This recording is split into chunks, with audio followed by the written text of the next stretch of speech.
Et si je vous disais que le secret d'une vue perçante à 90 ans était déjà connu il y a un millénaire?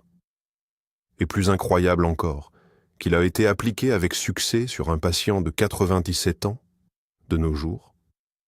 Cela ressemble à de la science-fiction, mais c'est une histoire bien réelle qui va vous faire changer de regard sur les capacités de notre corps. Aujourd'hui, nous allons plonger dans la sagesse du grand Avicenne pour découvrir comment un médecin moderne, inspiré par des traités anciens, a accompli un véritable miracle. Restez avec nous jusqu'au bout. Vous découvrirez non seulement ce cas fascinant, mais aussi une approche simple et globale pour préserver votre vision pendant de longues années. Prêts à voir le monde autrement? C'est parti. Mais avant d'entrer dans le vif du sujet, rappelons qui était Avicenne. De son vrai nom, Abu Ali ibn Sina, ce savant, philosophe et médecin perse a vécu au tournant du XIe siècle. Il est considéré comme l'une des figures les plus marquantes de l'histoire de la médecine. Son œuvre majeure, le Canon de la médecine, a été la référence absolue dans les universités européennes pendant plus de 500 ans. Mais pourquoi son savoir est-il encore si précieux aujourd'hui? Parce qu'Avicenne considérait l'être humain comme un tout, où chaque élément est interdépendant. Il ne se contentait pas de soigner un œil malade, il cherchait la racine du mal dans l'ensemble de l'organisme. C'est précisément cette approche que la médecine moderne appelle holistique, qui est au cœur de notre récit. Dans un monde où nous sommes habitués à prendre un cachet pour chaque symptôme, l'idée que l'on puisse restaurer sa vue en modifiant simplement son alimentation et son mode de vie peut sembler révolutionnaire. Pourtant, pour Avicenne, c'était la base de tout. Tout commence avec un patient. Appelons-le Victor. Il a 87 ans. Son univers, peu à peu, sombrait dans le brouillard. Le diagnostic des médecins était sans appel. Une cataracte liée à l'âge, doublée d'un début de dégénérescence maculaire. Les perspectives étaient sombres. Une opération s'avérait trop risquée au vu de sa santé fragile, et les traitements habituels ne lui apportaient qu'un répit bien dérisoire. Victor s'était presque résigné. Il pensait ne plus jamais pouvoir plonger dans ses livres favoris, ni même distinguer clairement le visage de ses petits-enfants. Il ressentait ce mélange de désespoir et d'impuissance que connaissent, hélas, tant de personnes âgées confrontées à la perte de la vue. Mais son ophtalmologue, un jeune praticien particulièrement investi, refusait de baisser les bras. Après avoir épuisé tous les protocoles classiques sans réel succès, il a décidé de sortir des sentiers battus. Il ne pouvait tout simplement pas accepter l'idée que la médecine moderne soit à court de solutions. Le médecin qui avait accepté de s'occuper de ce cas, pourtant jugé désespéré, s'appelait André. Plus qu'un simple docteur, c'était un véritable chercheur dans l'âme. André était convaincu que les clés de nombreux problèmes de santé modernes se cachaient dans la sagesse du passé. Il consacrait tout son temps libre à l'étude d'anciens traités médicaux, d'Hippocrate au maître de la médecine chinoise. Un jour, à la bibliothèque universitaire, il tomba sur un ouvrage légendaire, le Canon de la médecine d'Avicenne. Il ne le parcourut pas comme un simple témoin de l'histoire, mais comme un manuel pratique. André fut fasciné par la profondeur et la vision systémique d'Avicenne face à la maladie. L'auteur ne se contentait pas de lister des symptômes. Il expliquait le lien étroit entre les organes, l'influence des émotions, de l'alimentation et même du climat. André réalisa qu'il n'avait pas devant lui un simple recueil de remèdes, mais une philosophie complète de la santé. C'était une approche de la médecine totalement différente de celle apprise sur les bancs de la faculté. Et c'est précisément dans ces pages qu'il découvrit le chapitre qui allait tout changer. Ce chapitre était consacré à la préservation de la clarté du regard et au traitement de l'opacification du cristallin. Avicenne y détaillait les raisons pour lesquelles la vue décline avec l'âge, tout en affirmant que ce n'était en rien une fatalité. Selon lui, il était possible non seulement de ralentir ce processus, mais même de l'inverser. En lisant ces lignes, André en avait le souffle coupé. Le célèbre médecin évoquait des humeurs épaisses et visqueuses qui s'accumulent dans l'organisme, remontent vers la tête et finissent par voiler les yeux. En langage moderne, il décrivait des troubles métaboliques, l'accumulation de toxines et une mauvaise circulation sanguine. Plutôt que de se contenter de soins locaux, Ibn Sina préconisait de commencer par une purification profonde de tout le corps. André comprit alors qu'il tenait la pièce manquante du puzzle. Là où l'ophtalmologie moderne traite l'œil comme un organe isolé, Avicenne, il y a 1000 ans, appelait déjà à soigner l'être humain dans sa globalité. Inspiré par cette approche, André élabora pour Viktor Petrovitch un programme entièrement fondé sur les principes de ce traité millénaire.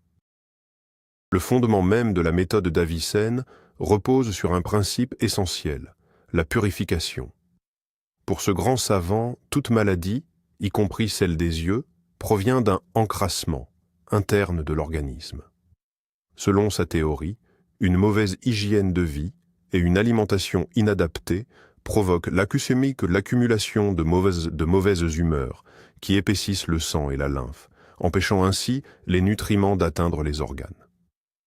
Les yeux, de par leur fragilité et leur réseau vasculaire complexe, sont souvent les premiers à en souffrir. C'est pourquoi le protocole proposé par André à Viktor Petrovitch n'a pas commencé par des gouttes oculaires, mais par une détoxification profonde. Il lui a conseillé de boire au moins 1,5 litre à 2 litres d'eau pure par jour pour littéralement rincer son corps de l'intérieur. Son alimentation a été complétée par des soupes de légumes légères et des infusions de plantes aux vertus diurétiques et drainantes. L'objectif était simple, soutenir le foie et les reins, nos filtres naturels, pour évacuer les toxines accumulées. C'était le socle indispensable car, selon Avicenne, sans ce nettoyage préalable, tout autre soin serait resté sans effet. L'étape suivante fut l'alimentation. Pour Avicenne, la nourriture n'était pas une simple source de plaisir, mais un véritable remède. Pour restaurer la vue, il recommandait toute une sélection d'aliments spécifiques. Bien sûr, la carotte arrivait en tête, mais pas n'importe comment.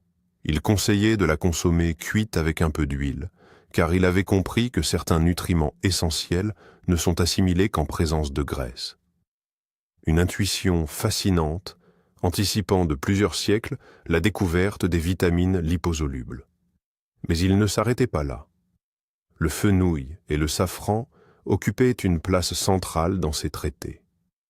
Selon lui, le fenouil avait le pouvoir d'éclaircir la vision et de dissiper le voile qui fatigue l'œil. Quant au safran, il le considérait comme un trésor pour les aînés, capable de fortifier l'esprit de l'œil et de lui rendre sa vigueur. C'est ainsi que le menu de Viktor Petrovitch fut agrémenté de légumes mijotés au fenouil, tandis qu'une pincée de safran était ajoutée à ses boissons ou à ses plats de riz. Il ne s'agissait plus d'un simple régime, mais d'une véritable thérapie par l'assiette. Attardons-nous un instant sur le safran. Pourquoi Avicenne lui accordait-il une telle importance? Pour lui, ce n'était pas seulement une épice précieuse, c'était avant tout un remède puissant. Il expliquait que le safran possède une nature chaude et sèche, capable de dissoudre les congestions froides et humides qui troublent la vue. Aujourd'hui, la science moderne traduit cela en langage biochimique. Les recherches actuelles confirment que le safran contient des antioxydants uniques, la crocine et le safranal. Ces substances protègent les cellules de la rétine contre les radicaux libres et améliorent la circulation sanguine au fond de l'œil. Plus impressionnant encore, certains essais cliniques ont montré qu'une consommation régulière de safran peut ralentir la progression de la dégénérescence maculaire liée à l'âge, la fameuse DMLA, cette même maladie qui touchait Viktor Petrovitch. Il est fascinant de voir qu'Avicenne, par sa seule intuition ou grâce à des siècles d'observation, était parvenu aux mêmes conclusions que nos scientifiques d'aujourd'hui avec leurs équipements ultra perfectionnés. C'est tout simplement prodigieux. Au-delà des aliments bénéfiques, Avicenne insistait sur l'importance d'éliminer ceux qui nuisent à la santé. Il a ainsi établi une véritable liste noire pour quiconque souhaite préserver sa vue. Son premier conseil était de fuir tout ce qui dessèche l'organisme ou épaissit le sang. Cela visait notamment les excès de sel, les plats très épicés et les aliments fumés. Il déconseillait également l'abus de viande frite et de plats gras et lourds qui, selon lui, saturent l'eau sur le foie. Or, pour Avicenne, la santé du foie est directement liée à celle des yeux, comme nous le verrons plus tard. Il recommandait aussi de limiter l'oignon et l'ail cru. Leur nature chaude risquerait de provoquer un afflux sanguin vers la tête et d'augmenter la pression oculaire. Viktor Petrovitch a donc dû revoir ses habitudes alimentaires de fond en comble. S'il ne fut pas facile de renoncer à son poisson salé préféré et à ses sauces relevées, sa détermination restait intacte. André lui a bien fait comprendre qu'il ne s'agissait pas d'une punition, mais d'une étape essentielle du processus de guérison. Pour Avicenne, une routine quotidienne équilibrée, et plus particulièrement la qualité du sommeil, était tout aussi essentielle qu'une bonne alimentation. Il était convaincu que c'est en dormant que l'organisme régénère le rouk, cette force vitale indispensable à la guérison.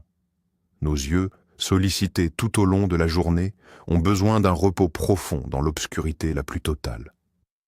Il recommandait ainsi de se coucher 2 ou 3 heures après le coucher du soleil et de se lever aux premières lueurs de l'aube.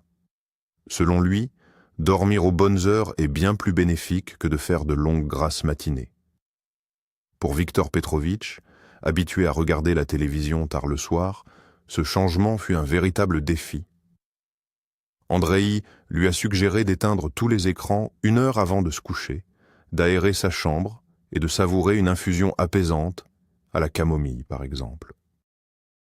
Petit à petit, son rythme de vie a commencé à s'équilibrer. Il a fini par remarquer qu'après ces nuits vraiment réparatrices, ses yeux étaient beaucoup plus reposés au réveil. La sensation de sécheresse et de sable dans les yeux avait enfin disparu. Avicenne, bien sûr, ne pouvait ignorer la santé des yeux. Mais sa méthode différait de la gymnastique oculaire classique à laquelle nous sommes habitués. Il ne s'agissait pas simplement de bouger les yeux de haut en bas. Son approche était bien plus subtile et profonde. L'un de ses conseils fondamentaux reposait sur la contemplation. Il recommandait d'observer longuement et avec régularité des éléments harmonieux situés au loin. Pour lui, la verdure des arbres, l'eau paisible et la clarté du ciel étaient les remèdes idéaux. Selon le sage, cette pratique permettait d'apaiser l'esprit de l'œil et de libérer les tensions accumulées. Il préconisait également un travail de mise au point. Porter son regard sur un arbre à l'horizon, puis le ramener doucement sur les lignes de sa propre main. Cet exercice stimule les muscles oculaires en douceur, sans jamais les brusquer.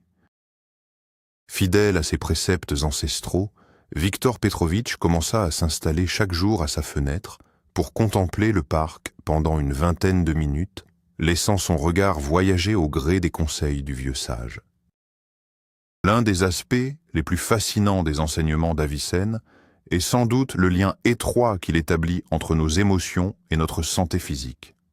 Il était convaincu que les sentiments négatifs, tels que la colère, l'anxiété ou la tristesse profonde, agissent comme un véritable poison pour l'organisme. Selon ses écrits, la colère fait bouillir le foie et fait remonter la bile noire vers la tête, ce qui finit par altérer la vue. C'est pourquoi, pour aider Viktor Petrovitch, il a fallu avant tout apaiser son esprit en ébullition. André lui a conseillé de pratiquer des exercices de respiration simple.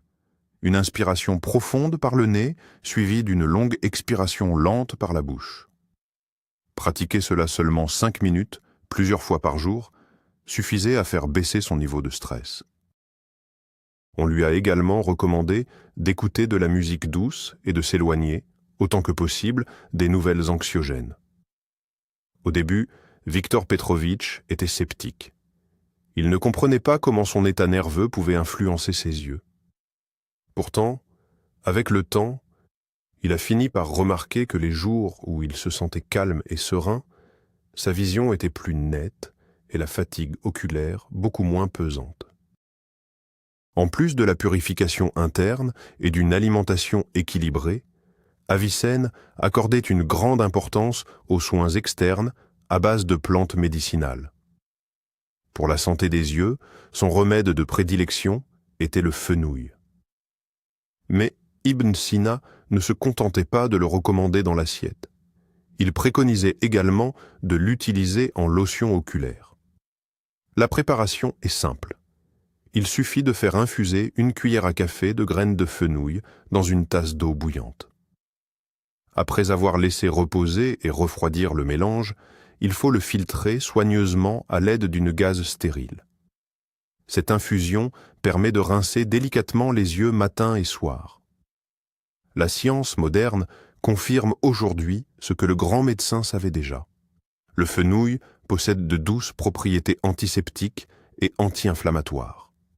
Ce soin naturel aide à apaiser la fatigue oculaire, à réduire les rougeurs et à hydrater les muqueuses. Pour Viktor Petrovitch, c'est devenu un rituel du soir indispensable, offrant à ses yeux un soulagement bien mérité après une longue journée. Une autre plante qu'Avicenne appréciait énormément pour ses vertus sur la vision est l'euphrase officinale. Son nom est d'ailleurs très explicite, puisqu'on la surnomme traditionnellement l'herbe aux yeux. Pour profiter de ses bienfaits, Avicenne préconisait l'usage de compresses. Le principe était simple. On faisait infuser la plante séchée, puis on imbibait des cotons ou des linges propres de cette infusion tiède avant de les poser sur les paupières closes pendant une dizaine de minutes. Ce soin était réputé pour calmer les inflammations, les larmoiements et la fatigue oculaire. Riche en principes actifs astringents et anti-inflammatoires, l'euphrase aide à stimuler la circulation locale et à relâcher les tensions musculaires autour de l'œil. C'est pour toutes ces raisons qu'André a ajouté ce rituel au programme de Viktor Petrovitch. Une petite attention supplémentaire pour apaiser son regard, particulièrement bénéfique le soir pour préparer les yeux à une nuit de repos et de récupération.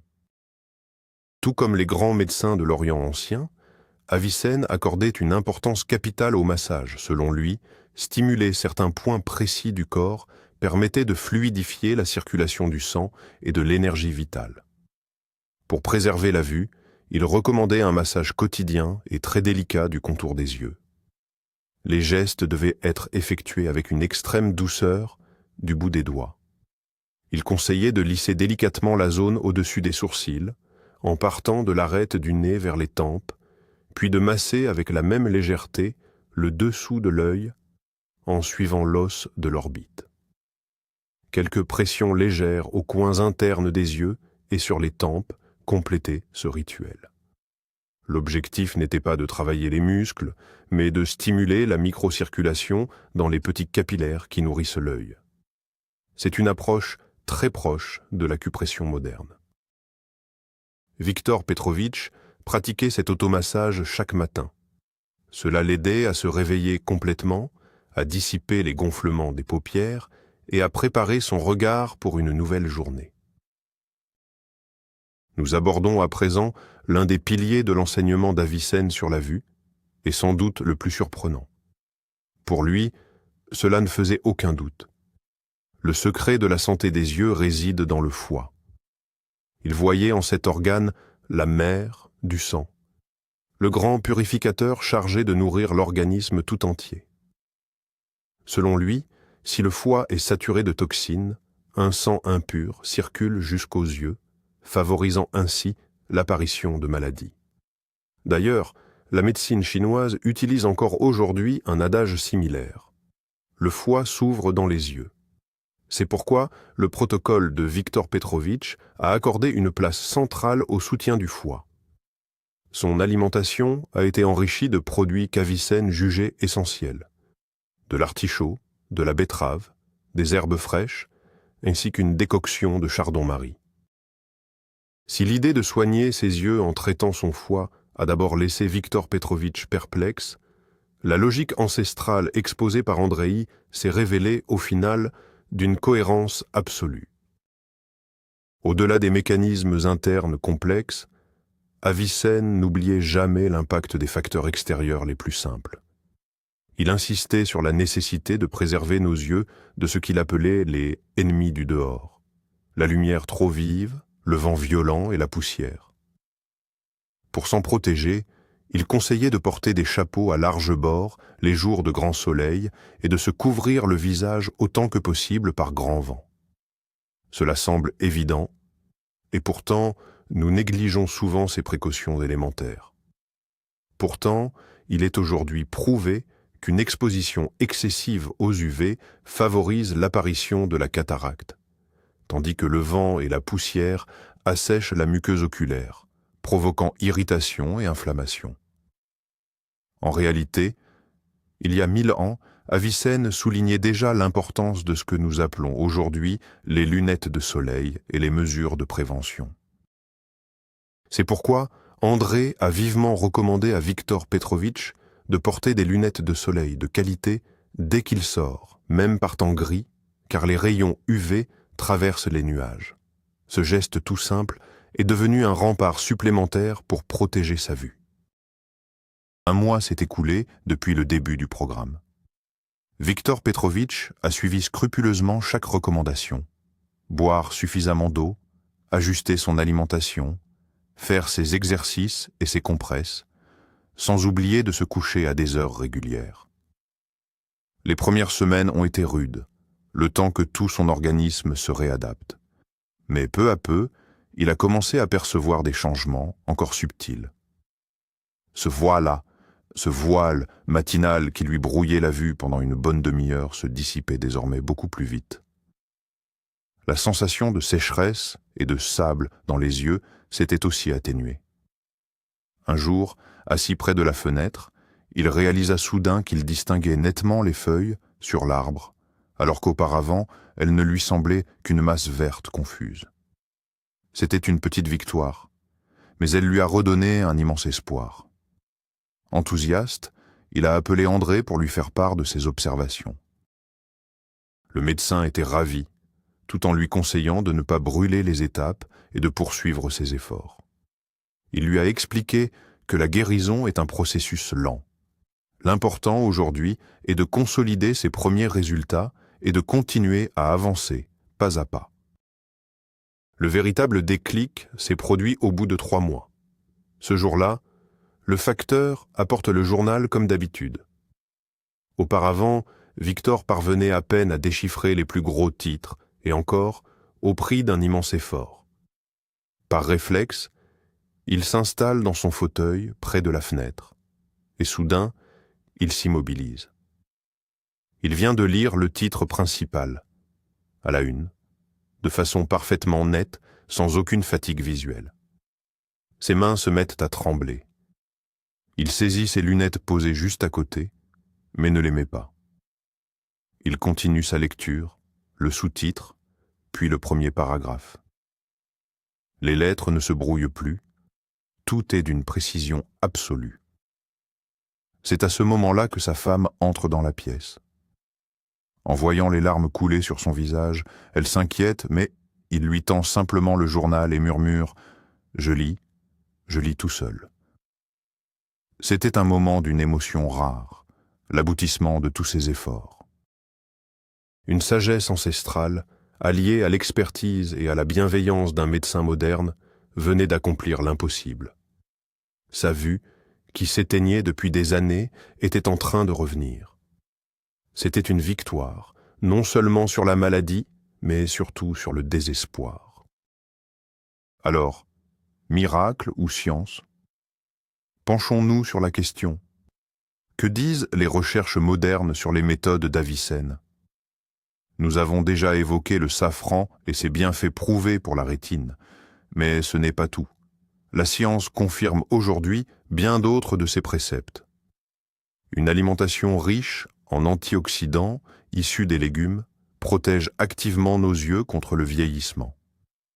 Une bonne hydratation, de son côté, favorise la microcirculation dans tout l'organisme, y compris dans les vaisseaux oculaires. Quant à la gymnastique oculaire, pour détendre les muscles des yeux, elle reste le pilier des méthodes actuelles de prévention de la myopie. Le lien entre le stress et la baisse de la vision est, lui aussi, étudié de près.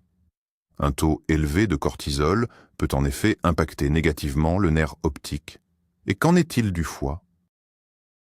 La médecine moderne confirme qu'en cas de troubles hépatiques, des toxines s'accumulent dans le corps et peuvent finir par troubler la vue. Finalement, Avicenne n'était pas un magicien. C'était un observateur de génie et un visionnaire qui a su bâtir un système de santé globale.